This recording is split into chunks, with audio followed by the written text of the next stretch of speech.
Hey, this is Gerd Handel, and welcome to the Inner Light Project. This show is for anyone who's wanting to lead a happier, healthier, and enlightened life. Create more self-love, inject more joy and abundance into their daily life. Join me for inspiring interviews and spiritual topics so you can shine your inner light. Hello and welcome to another episode of the Inner Light Project. My name is Gerd Handel, and today I want to share with you someone who is helping people to heal from childhood abuse and trauma. Jana Wilson is an emotional healing educator, meditation teacher, hypnotherapist, and the founder of the Emotional Healing System. She is the author of Wise Little One, Learning to Love and Listen to My Inner Child, that led her towards a path of self-love and empowerment. Hi Jana, I'm so grateful to have you on the show and thank you for joining us today. Oh, thank you so much, Gerd. I'm so happy to be here. Oh, thank you. I'm just grateful to have you on the show and just to hear what your life was like before you became an emotional healing educator. Oh, yeah. So where to begin, right? So the journey to getting to where I am today, of course, was a very long one with lots of peaks and valleys. I grew up in the South in the United States, very Southern girl. They call it here the Bible Belt. It's very fundamentalist religion, Christian. And I grew up with two, of course, very emotionally stunted parents and a lot of developmental trauma in the first 7 years and adverse childhood trauma. You know, there's a quiz that's given with 10 questions, and I answer yes to all 10. So a lot of, early experiencing, not just developmental trauma in those first 7 years, but also intergenerational. My father's family were from Ireland. They immigrated here. There was a lot of alcoholism in that family. And it was just, mom and dad knew each other from a young age. And my mom had lost her father as a 12-year-old. So she had that trauma to deal with. They get married. And of course, they create more trauma for each other. My father was very abusive. My mom was diagnosed with bipolar. Back then, it was called manic depressive. And I remember that actually, that term being used quite a lot, even in the media as well, growing up. Yeah, manic, because the manic, right, was the high. I remember one time as a child, I was shopping with her and she shoplifted. She was in one of her manic phases.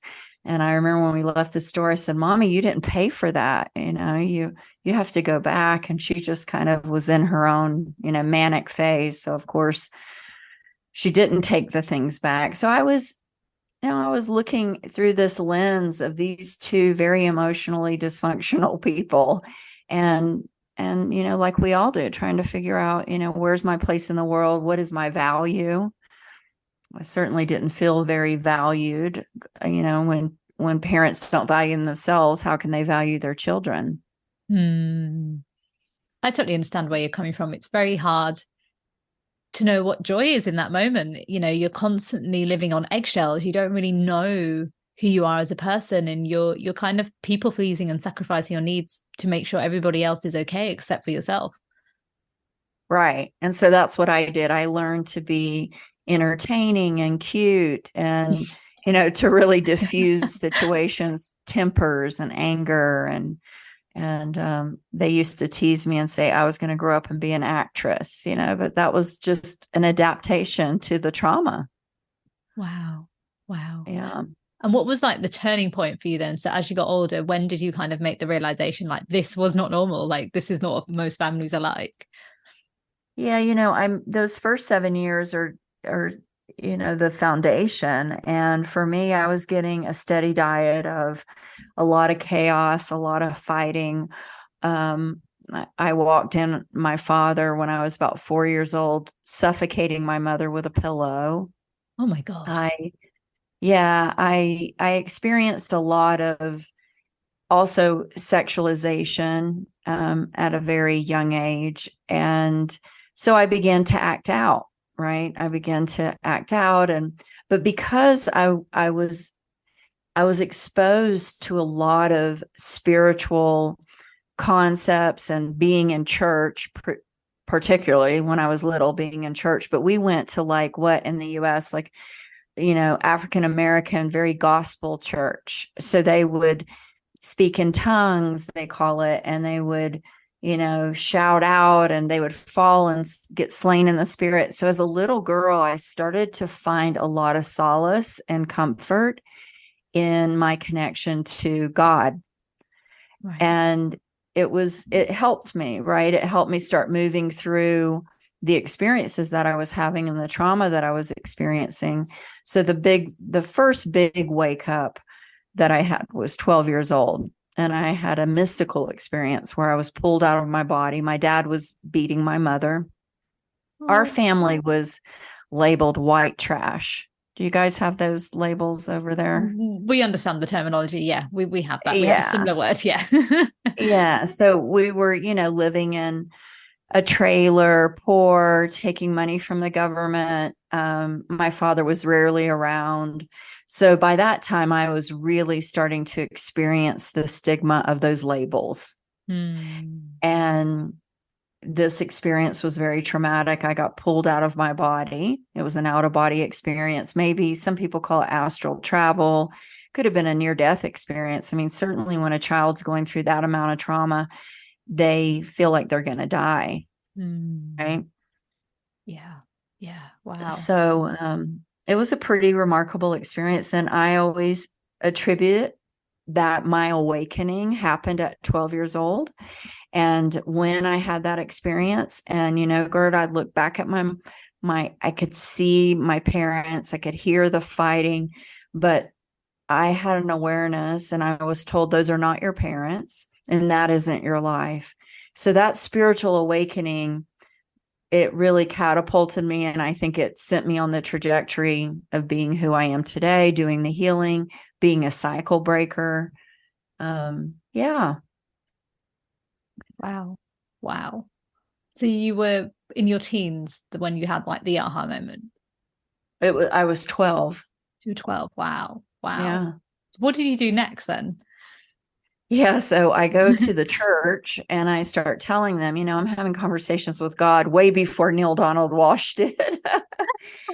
And these conversations, I'm like, you don't have to be a Christian to go to heaven. God loves everybody. Like, I started to really have a knowingness. It wasn't coming from anything outside of me. It was coming from within me because the experience was so profound. And I didn't believe it. I knew it. Like, you don't believe you can ride a bike. You can ride a bike if you can, right? Yeah. I think belief implies doubt, and I had no doubt. And so, of course, they kicked me out of the Baptist church and said, okay, you're not welcome here anymore. God. Gosh. Yeah. How Christian of them. Well, it's usually the thing, isn't it? When they don't know something, they're scared. So then they label you as something as difficult in order of actually, instead of helping. Exactly. So, yeah, I forgot about that experience. I mean, it was kind of always in the peripheral. Like I remembered it, but I'm a teenager. I just want to have fun. I want to party. I don't care.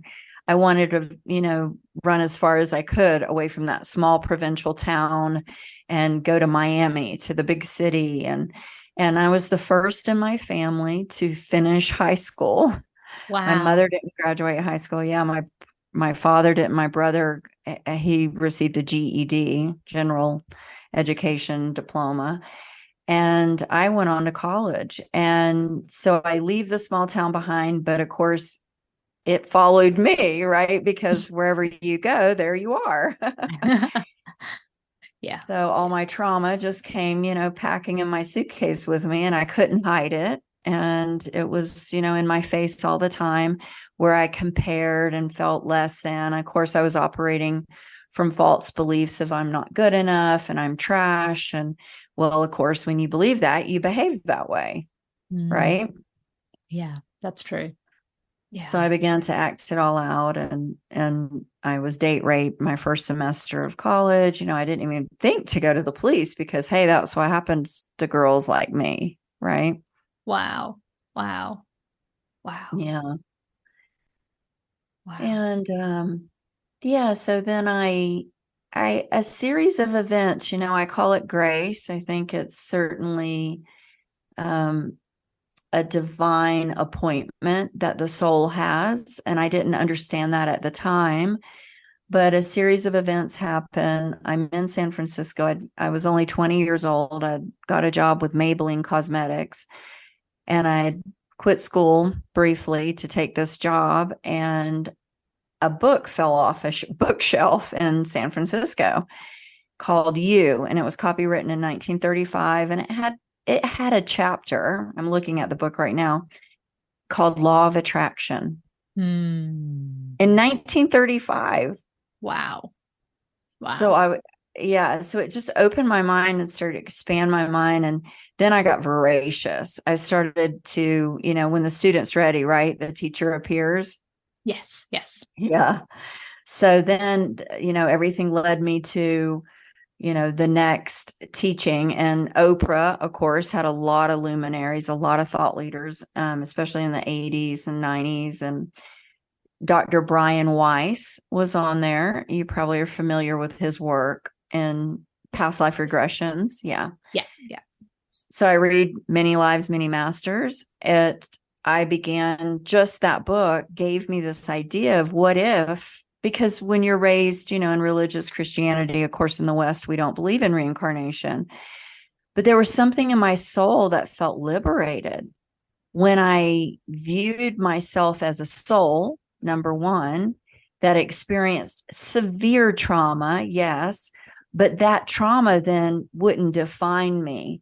If I could look through the lens as, well, what if my childhood happened because maybe even my soul chose it for lessons, chose it to correct karma, chose it to, oh, well, maybe to do something special in the world. Maybe I went through all of that, and if I can heal it, I could help others.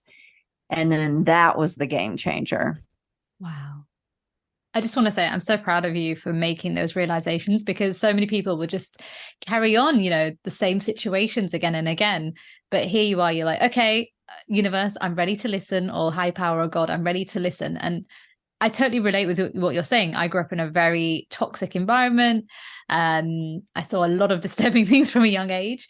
And the universe was literally showing me little situations like, you can heal, but I was ignoring the signs. I had a lot of like health conditions growing up. I had like an eating disorder, I had depression, I had anxiety. And it wasn't until I was 25 years old when I had a cancer scare, and I was sat in the hospital by myself going, what have I done to deserve this? And I heard a voice say, you created this. And I went, what? And I looked around the room, and there was nobody there. And I was like, oh, I'm probably going a bit loopy. There's something wrong with me, as we do when we first hear our inner voice, right? And then I get my results, they misdiagnose me, and I walk out of the hospital crying, and I hear the words, it's time to heal. And that was the shift for me. But it had to be something extreme. I even had a car accident when I was 21, and I still didn't get the message. I had lots of different things happening in my life, but I wasn't getting the message. It's almost like when you have situations how we've grown up, you kind of need a big like bang for you to then go, oh, it's time for me to listen now. It's time for me to get the message. Is that how you kind of felt? Oh, absolutely. And I've learned as I've, gained in wisdom and learned lessons that I don't have to create, my next ascension, my next level through crisis and calamity. I could actually, possibly do it through just choice. I don't have to push myself, but certainly crisis precedes transformation. So it always feels like, even in nature, I mean, even in the origins of the planet, right? Like, we're at a fever pitch right now collectively, that in crisis, humanity's in crisis, right? And so I do believe that's what happens. And the wake up is the soul ready to hear, right? To come to, because let's face it, most people, I think it was Thoreau who said, live lives of quiet desperation. Yeah. They're not seeking, because it's the unknown. It scares the hell out of people. It's like when you're faced with, I can't even imagine being faced with a cancer scare. And then having the awareness to hear the inner voice tell you, you created this, wake up, I mean, it's remarkable, your story that you could wake up out of. Yes, it's so inspiring. Oh, thank because you. yeah, you know who Mark Nepo is, the author of the Book of Awakening? I don't actually. It's a beautiful daily book that just, it's one of those inspirational, like every day of the year. And he had cancer, and that's what woke him up. Oh, really? And, Oh, wow. yeah. And the Wow. Book of Awakening is just this beautiful guidebook for anyone. But one day he's talking about going into the MRI. His wife's holding his hands, and it's that moment where she has to let go, and he realizes this is a sojourn. I've got to go through this. No one can walk this path for me. And, I think about that a lot, because certainly we're all connected, but we are, individuation, say, of the creator, right? And so we are creating our own experience in this, experience. And so when I say it's a sojourn, what I mean is I am responsible for my own awakening, and to continue, right? To keep expanding my awareness, expanding my consciousness, keep looking at, what's my next level for my soul. But I believe that, and I had a teacher teach me this teachings. It comes from something called the Michael teachings. It's channeled material. Just like Abraham is with, Abraham Hicks and law of attraction. And this teaching says, Gerds, that there are infant souls on this planet. There are baby souls. There are young souls, mature souls, and old souls. Yeah. So why did you and I have awareness? Why did I have awareness as a young child? I began to wake up. My mom's mental illness and having electroshock treatment was actually part of the recipe that helped me awaken. Wow. Because, yes, so listen to this.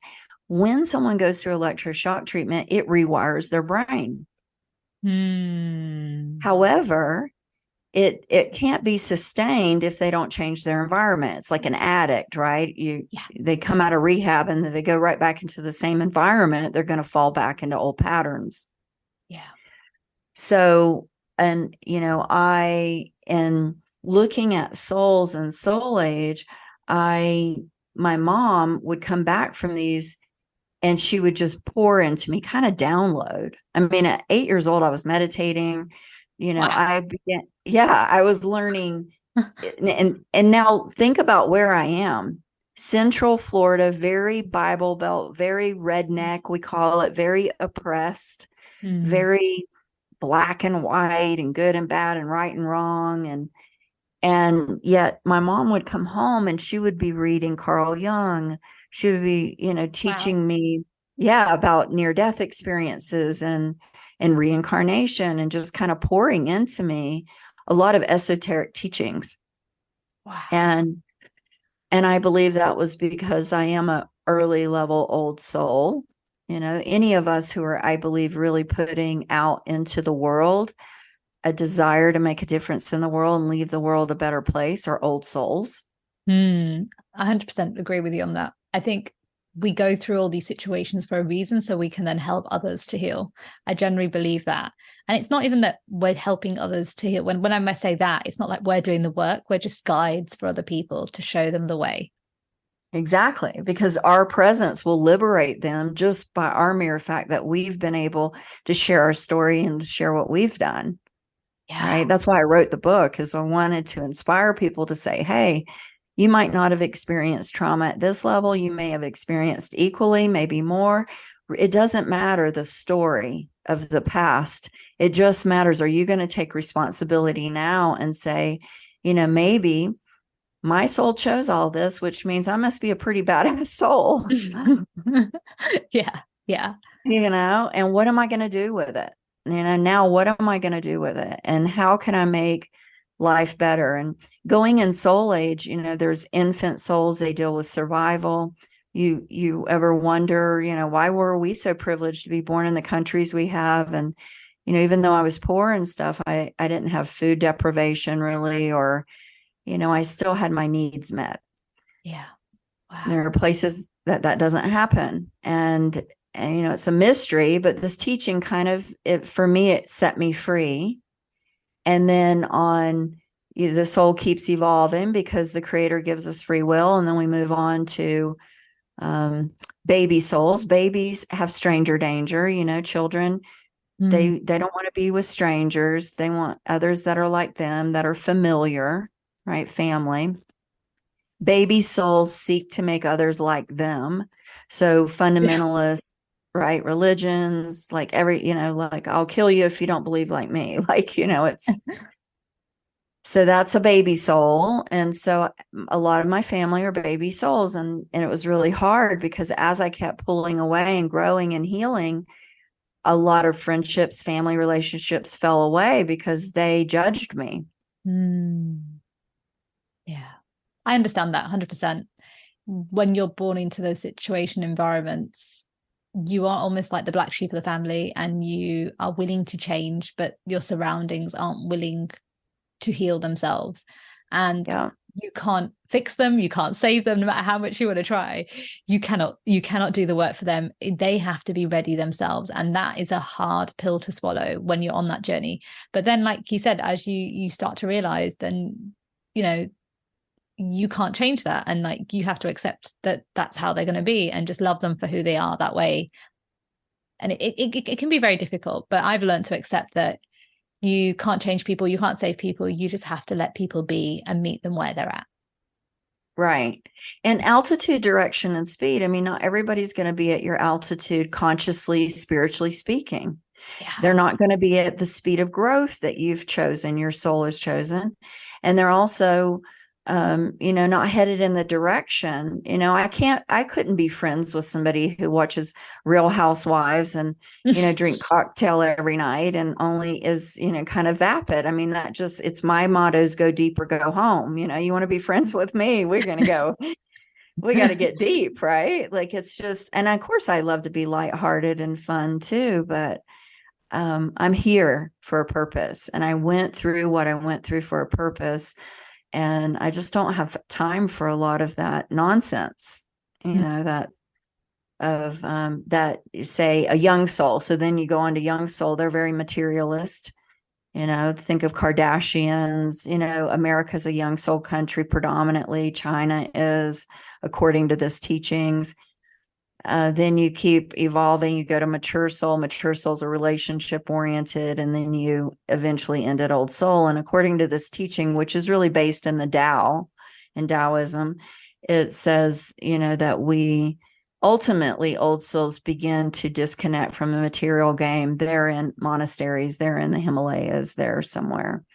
And this teaching helped me, Gerds, because I started to see, like you said a moment ago, you have to accept people where they are. And I could perceive, okay, if I'm working with a client and they're, working on certain issues, I could kind of start to perceive like, okay, they're possibly this is not, their soul isn't ready to hear and to know what I'm sharing. Yeah. Yeah. Right. And you have to be kind to yourself when you're going through that as well. Mm-hmm. Because it can be a difficult pill to swallow, as I was saying, because you're like, but I've healed and I want to now help everyone and I want them to see what I've seen. But then they're like, what's wrong with you? There's something wrong with you. Why are you behaving that way? So it's like learning to accept that, yes, you may have healed, but it doesn't mean the people around you are ready to hear that message. And they might not be ready to hear that in this lifetime. And it's learning to accept that we are all on our own journeys and we have to allow people to be on the journey where they're at, whether they are willing to heal in this lifetime or not. But I feel like a lot of people in the spiritual world sometimes kind of judge people. Oh, you haven't done the inner work. Oh, yes. But people can only do it when they're ready. We can't judge people for not doing the work because they that can't even put the words, say the words correctly, but we can't judge them because who are we to judge them at their timeline? Like their timeline is with God, universe, higher power, just like our timeline is the same. Yeah. So we can't judge other people's timings. We just have to allow people to be and just make sure that we are working and focusing on ourselves and bettering ourselves. Well, yeah, that's the only person that we can, we have any control over is ourselves, not others. We're helpless over others. But this teaching helped me. And the reason why I brought it up is because I would not get mad at a baby or an infant or a toddler, just learning to talk, trying to tell me what I should believe.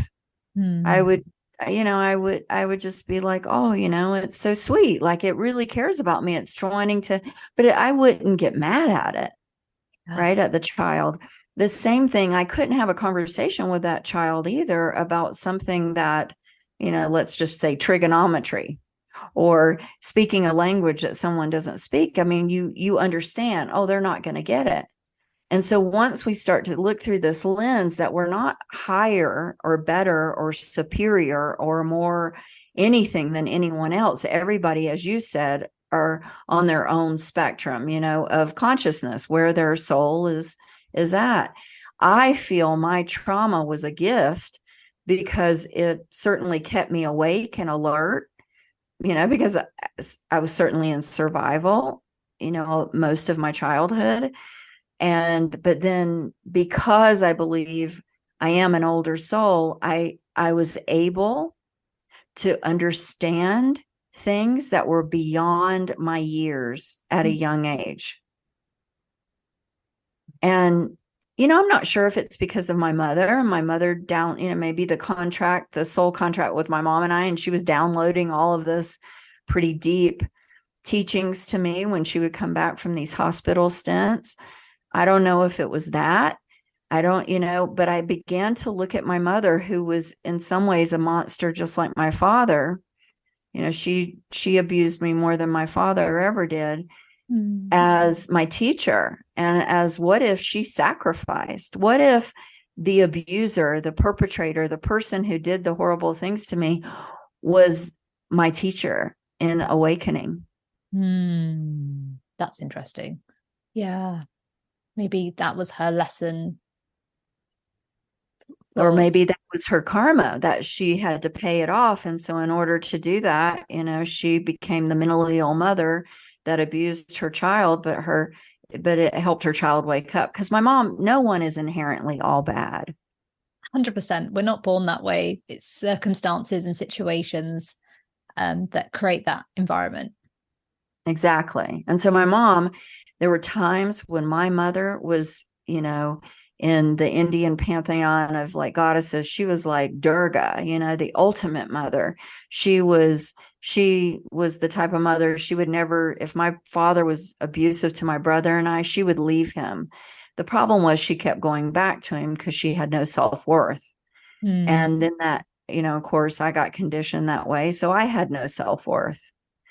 Wow. So, in my 20s, learning and reading and being open to A Course in Miracles and Marianne Williamson's work and Return to Love and just the metaphysics and all of that, started to wake me up. And then, of course, John Bradshaw introduced me to inner child work through his work with families of dysfunction. And then I began to see like, oh, well, there is this adult me is a bad girl, I felt like. But there was once upon a time, a little girl that was precious and pure and innocent. And she's still there. Yeah. She just wants to be free. Yeah. And so then I started relating with myself as a precious, pure, innocent child that, had experiences, because let's face it, trauma, right? And you're an expert at this, but I think you would agree with me. Trauma creates a warped psyche that's in survival mode. Yeah. But, and I was diagnosed with complex post-traumatic stress disorder.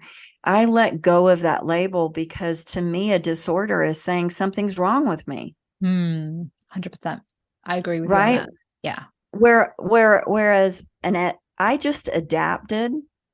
Something happened to me and I had to learn to adapt to it. Now that took the shame away, right? Because I just adapted to survive. It was just a coping mechanism. And, I was blessed as a child to have a grandmother who was my inner resource. My resource for safety was Jesus and my grandmother.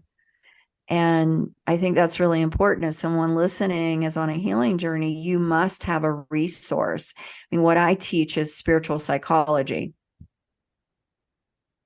Wow. Can you tell us about your book, Can you tell us about the book, Wise Little One, Learning to Love and Listen to My Inner Child? Yes. So, I wrote this book to share, as I said before, to inspire people to say, hey, it's a prescriptive memoir, which means I do put,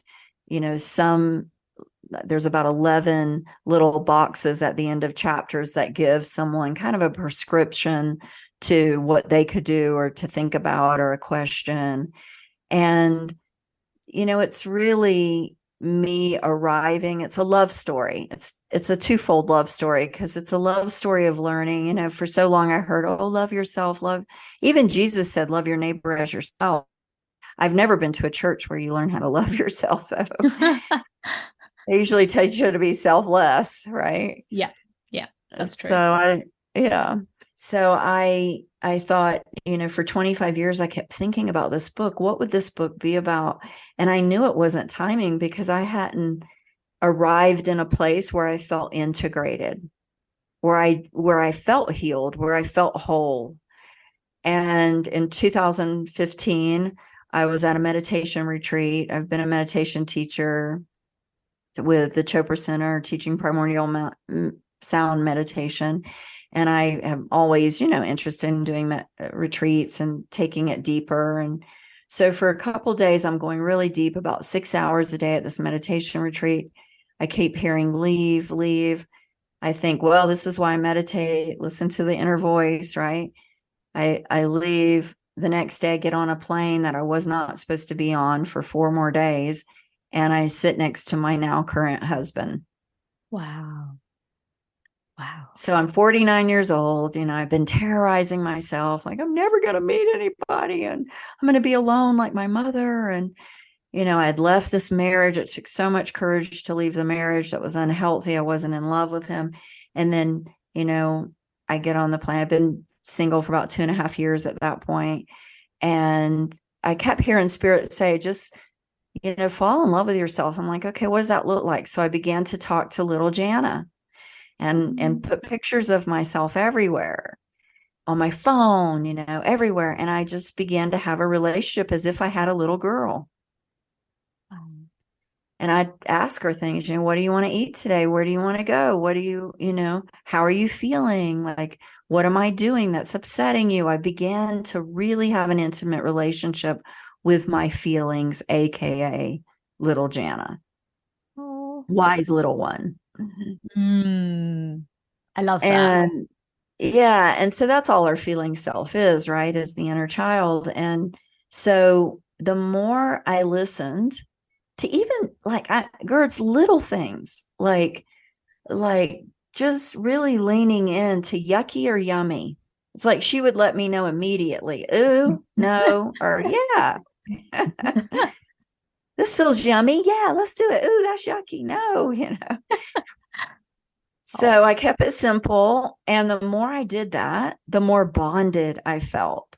And one day, the night that I leave that retreat, I'm sitting in a restaurant and I have a mystical experience where I feel, I'm looking around the restaurant thinking, why has everybody got a partner but me?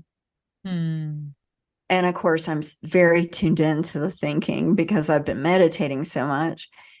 And then boom, little Jana appears across the table. It was like she was in 3D and she begins to just show me through her eyes. It was almost like I went into her body and she began to show me Wise Little One, the story I wrote, that whole Like, here's your life, and look at where we are today. Like, it's Carmel, California. It's kind of like, it's just one of these most quintessential, beautiful Hansel and Gretel type little villages, like forest meets ocean. Wow. Wow. And she's so happy, like I'm so happy there. I'm just like, I have arrived at a place in my life that is so far from my family of origin. And Mm. I have, traveled and experienced life, and I created this. It's like she was showing me, like, look at you. You're a badass. You don't need anybody to complete you. Wow. Yeah. That's powerful. And oh, and then it's that Rumi poem, like, or Hafiz, by God, when you see the beauty of yourself, you'll fall down in awe. And that's what I felt. I just fell down in awe to my adult self.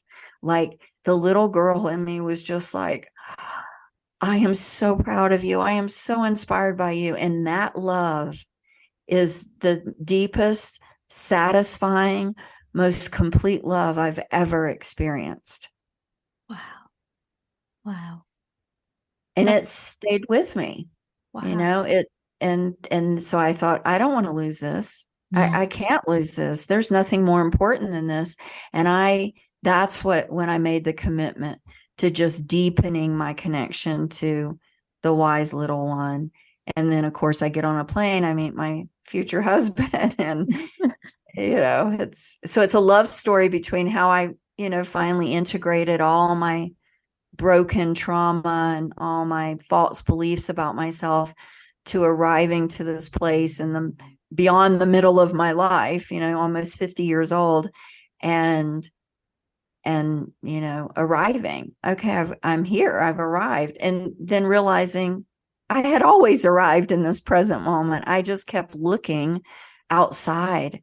And as soon as I stopped looking outside and really looked at what a beautiful human being and soul I am and loved her, then the outside showed up. That's so true. I totally understand what you're saying, because that's how it kind of slightly different for me, but I did a lot of like ancestral, cultural, society trauma. I peeled off all those layers to come back home to myself. Then it was about loving myself and holding boundaries. And then it was meeting my inner child. And I remember when I started to meet her, and I'd be like, what do you want? And she'd be like, I want to go play. And I want to go in the swings. I'm like, okay, let's go. So like what you said, like I never did the whole yucky thing or yummy thing. I love that though, by the way. It's so cute. But yeah, I would just talk to her and ask her what she needs. What does she need right now? How is she feeling? And the more I did that, the more she felt at peace. And I thought, wow, yes, that is the key that a lot of people are missing, is the inner peace. We can have so much in the world, but if we don't have inner peace and love our inner child, we will never be truly free. Exactly, because peace is an emotion. So if we're saying that the inner child is an emotion, it is your emotional self. Why? Because when we were born, for those first 7 years, all we looked through was the lens of emotion. The brain's not developed. We don't have the structures of an adult, an intellect, the ability to rationalize and understand. Mom is angry, today, not at me, but her and dad had a fight. Like, we don't know. We're just emotion. So as we get older, we become adult children when we're disconnected from our emotional self. So somebody cuts me off in traffic, I have road rage. That is the wounded child behaving, acting out, right? So when we can make peace, as you were saying, and come back home to ourselves, to our heart, to our innermost feelings, our deepest self, and that connect with it, then the emotions that arise are very high frequency, right? Peace, gratitude, appreciation, just bliss. Children have a sense of wonder. Jesus said, become like children. Yeah. Well, that's who we are. We just forget who that is. We allow society to tell us how to be and act and think and behave, and then we lose that side. But that creativity, that inner child is part of us, and we need to allow that to be free in order to really feel a deeper connection with ourselves.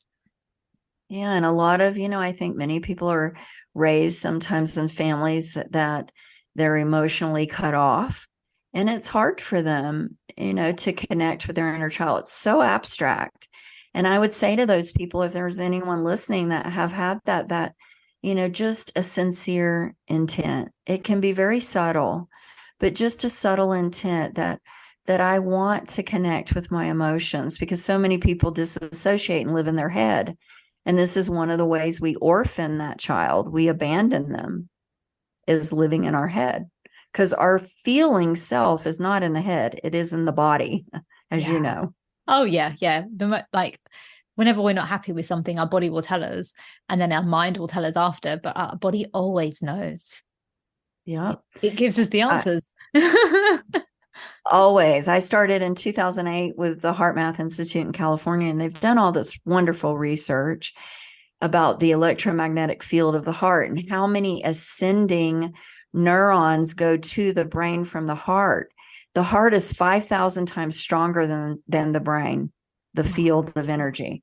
The cranium only emits about an inch of energy, where the heart emits about 3 to 5 feet from the body. So that's why we get around people and we're like, oh, they have bad energy. We can feel it. Yeah. It affects plants. It affects dogs. It affects the field all around us.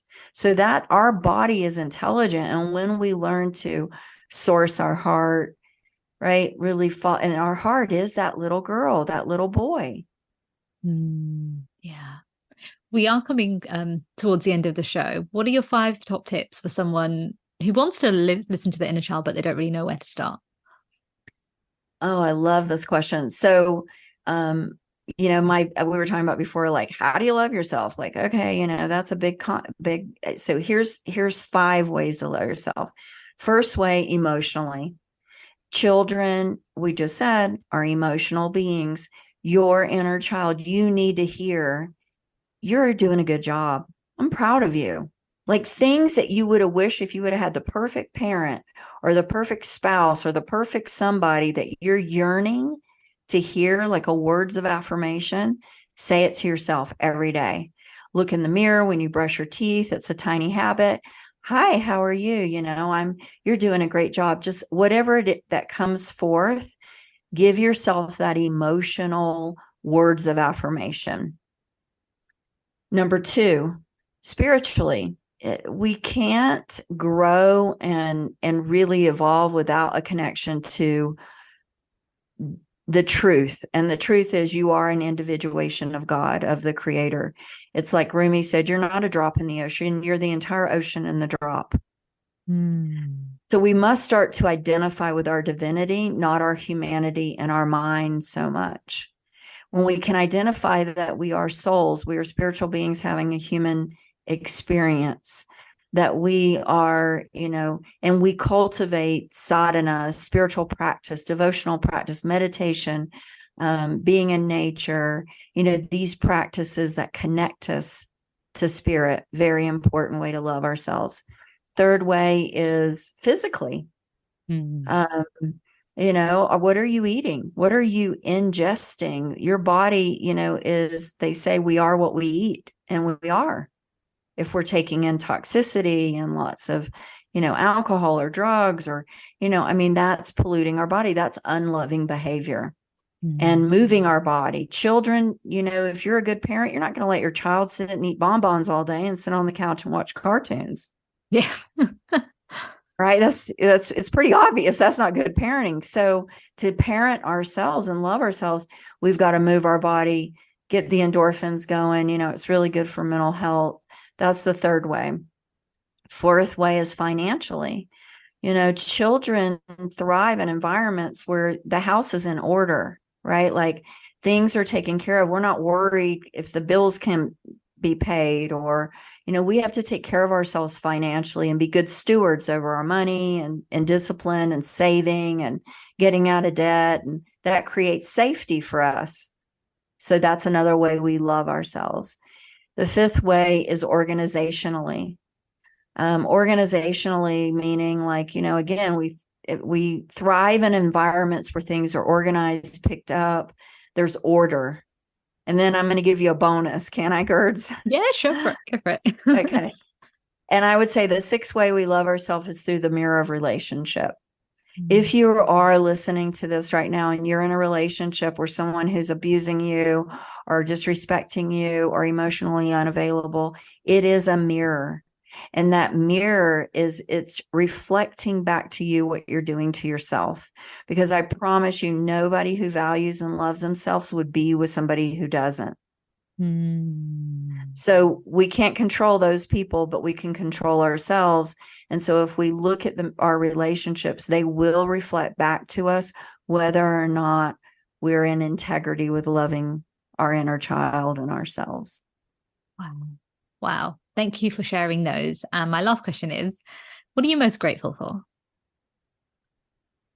Oh my gosh, it's so much. But the first thing that popped in my head is my daughter's pregnant with my second grandchild. Oh, congratulations. Oh. Thank you. So I'm so grateful for I broke a cycle, Gerds. You did too. I mean, I raised a child that is emotionally intelligent, that, she has a beautiful husband who respects her and loves her because she respects and values and loves herself. And I have a grandson who is emotionally intelligent. He doesn't do tantrums. He communicates his feelings. And so I'm so grateful for that I did the work that was necessary to break the cycle of dysfunction in my family. Oh, I'm so grateful for you just for being yourself and sharing your wisdom with everyone and having the power to say, you know what, I'm done with my surroundings and I'm ready to trust from within. Thank you. I appreciate that. You're welcome. Oh my God, I absolutely love this episode with Jana. It's so important to love your inner child and allow her to receive the medicine that she's here to share. And I think women sometimes don't realize the power of loving ourselves is linked to loving our inner child. When we love our inner child, we set ourselves free. When we love our inner child, we allow her to become the empowered version that she was here to be. Unfortunately, that's the end of the show. Before I leave, I want to leave you with this quote. "The wound is not my fault, but the healing is my responsibility." That's a quote by Marianne Williamson. Take care, my sisters. For more information about the show or how to trust your inner light, visit my new coaching program at gerdshandel.com. And remember, stay happy, stay healthy, stay lit.